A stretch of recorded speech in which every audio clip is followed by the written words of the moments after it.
You are made to do hard things.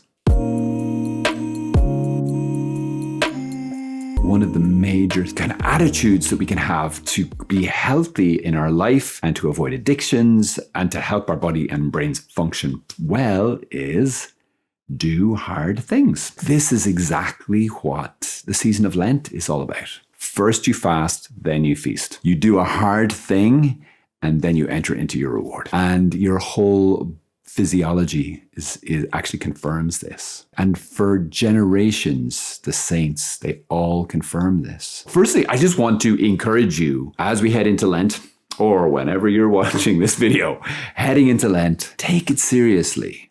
And I don't mean that in a kind of dark, dreary, way. Take courage. The Lord said this very powerfully to Joshua before he went in to take the land in the book of Joshua. Be strong and stout-hearted. Courage, courage, courage. Take courage, brothers and sisters. Pray about what it is you're going to do, what practices. And I'd encourage you, okay, the church says very minimally what we're supposed to do, fasting, alms, and prayer. And it doesn't really stipulate much. And that's because the church wants to honor you as an adult, as an individual with choice and with the capacity to choose and do difficult things for love of Christ and for the good of your own soul. We remember from Philippians, the letter to the Philippians, I can do all things through Christ who strengthens me. So fasting, does that scare you? It scares me. I do it all the time and it scares me.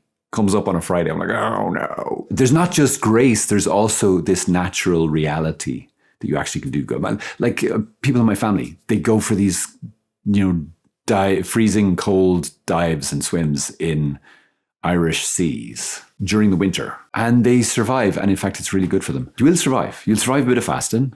You'll survive a bit of penance, whatever that might look like. For some people, they love doing a cold shower. Actually, they don't love it.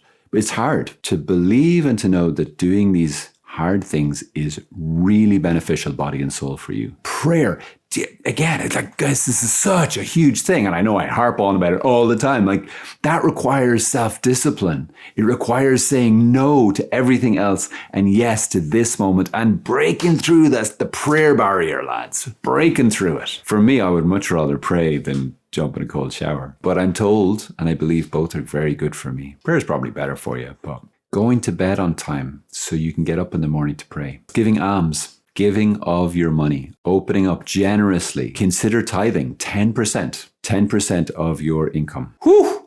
Are you kidding me, Father?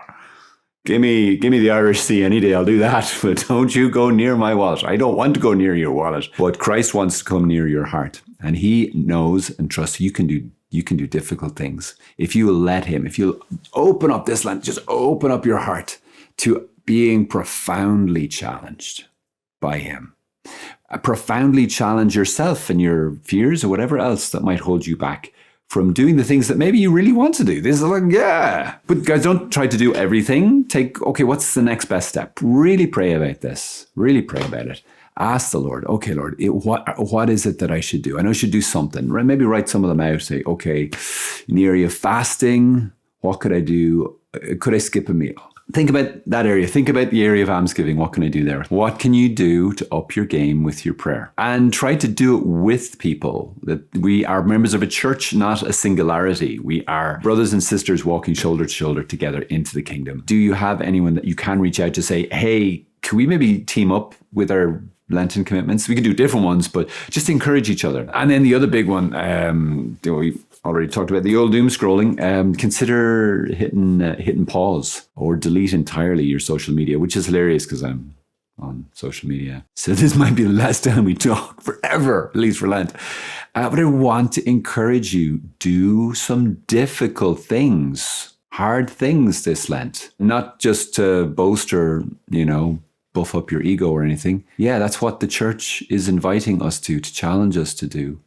And to do it for a beautiful reason, to do it for love of Christ, to do it to get closer to him, to do it to express your love for God, but also for other people, especially through your almsgiving. There you go. God bless you. Let's pray for each other during Lent, yeah? I will commit right now, actually. I'm going to, part of what I'll pray for and offer all my stuff up during this Lent is for you all who are part of the community. But also if you're watching it, yeah, I'm going to be praying for you too. If you can spare a prayer for me, that'd be great. God bless you. Bye. And the celebration of Easter, a Leaster, which is a cross between Lent and Easter, of course.